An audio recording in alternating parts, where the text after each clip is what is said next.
Have you seen the movie called Jose, the Tiger and Fish? Yes, I have seen that film. And I've seen people argue online about stupidity regarding that movie. I've seen the most dumbest comments about that movie ever written down on the internet. As a person who is sick, bruh, people are so dumb. We're so dude, I saw people like somebody like posted like a clip of like the guy like taking her to the beach and like she's in a wheelchair and stuff, and the caption was like, men only want one thing, and I'm like, brother, what the are you talking about, bro? What do you mean? The implication is like they just want a cute. The implication is like they want a cute girl, and even if she's sick, they'll take care of her and stuff. And it's like, I'm just gonna be straight up with you guys, bro. 9 times out of 10, if you have a partner and you fall ill, a lot of times they skedaddle. I'm sorry, guys. I'm sorry. It's just the truth, bro. It's the fucking truth, bro. It's the truth, bro. It's sad but true. It's sad but true, bro. People have like this idealized like fantasy of like women that are sick and even men that are sick, you know? People have like this idealized fantasy like, I will take care of her and da-da-da-da. And it's like, brother, you don't understand how much commitment and pain and sadness there is to becoming not only a lover of somebody who has a, you know, who is ill, but it's a lot. It's a lot. It is a lot. And you not only that, you're like their caretaker. I wish in a perfect world people would be patient and stay with partners and like and things would be beautiful. Sorry, but Mouse, we do not live in that perfect world. It was technically a link, so it censor nuked it. My bad. The game is Dial.gg Markiplier okay. Played it and it looked really cool. You. Also, thank love you. ya. I'll take a note. It is a huge commitment, and a lot of people just are not ready to make that type of commitment. But also, when you're in like a relationship / caretaker dynamic, it changes the dynamic of the relationship. And there is such thing as caregiver's fatigue. It just happens to everybody. It happened to my parents. It happened to my parents. And my parents love me. It's just something that happens. I disagree. My grandma took care of my grandpa for 25 years. I said 9 times out of 10. There was always cases where people remain close. And I was very lucky to have my family that loves me. And I was very lucky to have my parents that were there for me. But I know so many people who are sick, who are disabled, who have had their own blood relatives, their own families, basically hit the road because they didn't want to deal with them. It happens. And it's not just partners, it's families, it's parents, it's mothers, fathers, sisters, brothers. It's a lot of stress. It is a lot of stress to deal with somebody who is sick in your life. And I've literally had friends that I don't speak to anymore that have told me, I had somebody come to me and have a conversation with me and tell me, I can't take being your friend because you are too sick and it breaks my heart seeing you get worse every time. And we are not friends anymore. But we had that very difficult conversation and we parted ways. So it is a very real thing. It happens. And and you know what? It sucks, but I appreciate that person had the balls to come to me and tell me the reason why we couldn't be friends anymore. And I appreciate that honesty, like, a lot. Because so many people just, like, pull away and don't say anything. So many people just pull away and don't say anything and they just disappear.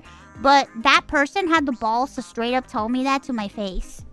And I appreciate it. But it's just like people have like this like romanticized view of like having a sick person in their life. Sometimes it's she so cared strange. for my dad for 30 years and now she has to care for me because I'm severely chronically ill. I'm very grateful. I'm very glad that you have somebody that is dedicated. You know, I'm very lucky to have my parents because I know so many people that their own parents like just can't deal with them. And the same thing goes for like the elderly. Why do you think nursing homes exist, guys? Because a lot of people just don't want to deal with that. And they can't, or they mentally cannot. And it's unfortunate and it's sad. But that's the reality of life. It's complicated. My dad runs a cancer support group for fellow survivors and others in treatment, and the amount of stories he told me where women would be diagnosed with cancer and their husbands would just... It's a common thing. It's hard being a caregiver, but still, damn. It's a common thing. And it's not just women. It's men, too. Men that fall ill and they're seen to be, like, providers of their households. Like, they get left, too, guys. It's not just girls. It's men and women. Some people just can't handle it. And, like, I just feel like media, like, romanticizes that a lot. And people are like, wow, I wish I would take care of them and cherish them.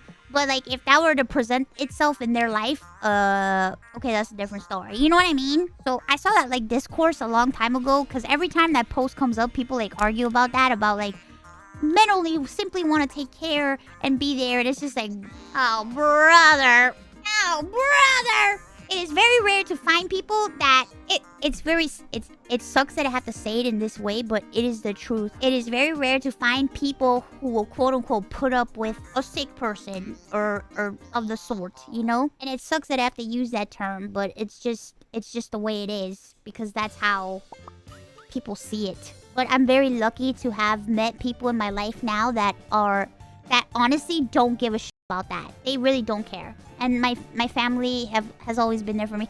And it sucks because like I've witnessed my mom get caregiver's fatigue, and she fights through it, and she would fight through it, and she was there for me regardless. And it takes very special people to do that sort of thing.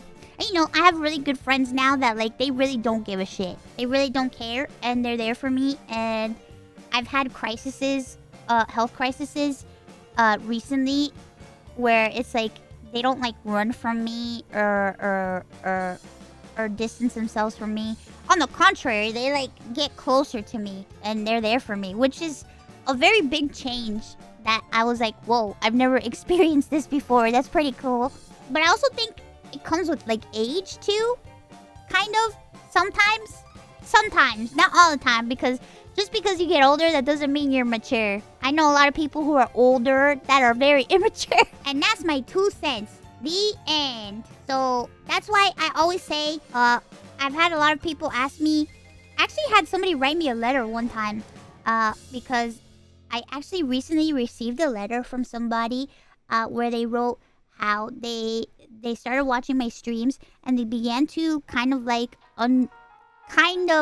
understand more about what it's like to live with a chronic illness. And they encountered somebody who had a chronic illness, and they learned that the best thing to do is to just be there for them and to be their friend, because that's what we really want. Act your shoe size, not age. Life is too short to grow up. What the fuck? My shoe size is 5.5. What are you trying to tell me? Shut up! Shut up! Leave my feet alone!